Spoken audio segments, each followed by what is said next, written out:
Assalamualaikum warahmatullahi wabarakatuh. Perkenalkan, nama saya Natasha Azela Repida. Baiklah, saya akan menjelaskan tentang proses pengambilan keputusan dan tahapan inovasi. Pengertian proses keputusan inovasi.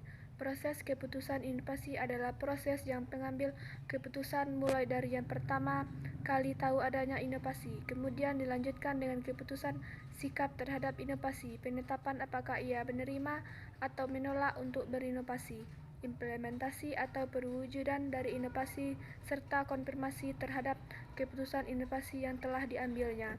Selanjutnya, model-model keputusan inovasi, yaitu tahap pengetahuan, tahap persuasi, tahap keputusan, tahap implementasi, dan tahap konfirmasi.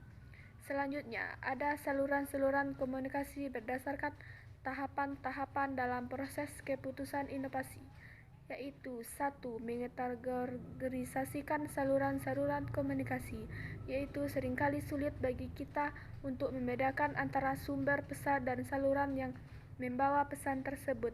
Sumber adalah individu atau institusi yang memberikan pesan. 2. Media massa versus saluran-saluran interpersonal, yaitu generalisasi 5-12 menyatakan saluran media massa secara relatif lebih penting pada tahap pengetahuan dan saluran interpersonal secara relatif lebih penting pada tahap persuasi dalam proses keputusan inovasi. 3. Saluran-saluran kosmopolit versus lokait.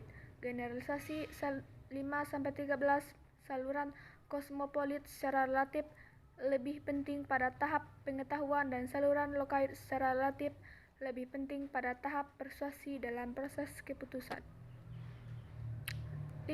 Saluran-saluran komunikasi berdasarkan kategori pengadopsi. Generalisasi 5-14 saluran-saluran media massa secara relatif lebih penting dibanding saluran-saluran interpersonal untuk pengadopsi lebih awal dibanding untuk pengadopsi lebih lambat. 6. Saluran-saluran komunikasi berdasarkan kategori pengadopsi. Generalisasi 5-14 saluran-saluran media massa secara relatif lebih penting dibanding saluran-saluran interpersonal untuk pengadopsi lebih awal dibanding untuk pengadopsi lebih lambat. Selanjutnya, tingkat kesadaran pengetahuan dan tingkat adopsi. Kebanyakan agen perubahan ingin mempercepat proses pengambilan inovasi. Salah satu metode untuk melakukan hal tersebut dengan mengkomunikasikan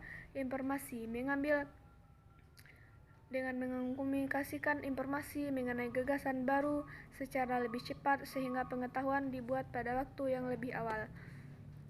Selanjutnya, lamanya periode kategori pengadopsi. Salah satu perbedaan penting individu dalam layanan periode keputusan inovasi adalah berdasarkan inovasi adalah kategori pengadopsi. Data pada FBR 5-5 memperhatikan periode yang lebih lama untuk pengadopsi yang terlambat. Data dan studi lainnya mendukung. Baik, itulah yang dapat saya sampaikan. Lebih dan kurang saya mohon maaf. Wassalamualaikum warahmatullahi wabarakatuh.